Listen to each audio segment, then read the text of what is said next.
Good morning mga idol. Doon na, sugod na akong pare mga idol oh. Ilan na yung putlon ng ilang perkata kay basig matumbahan ng ilang balay.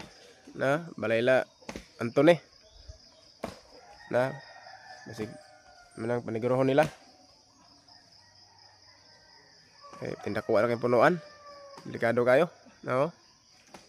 So, yes ang pare tawag mga idol oh.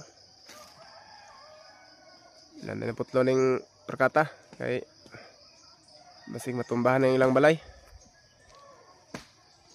Salamat sa kayong pagtanaw mga idol. Sa iyong mga suporta. Luoy kay ilang balay kung mga matumbahan niyo. Kada ko kayong punuan.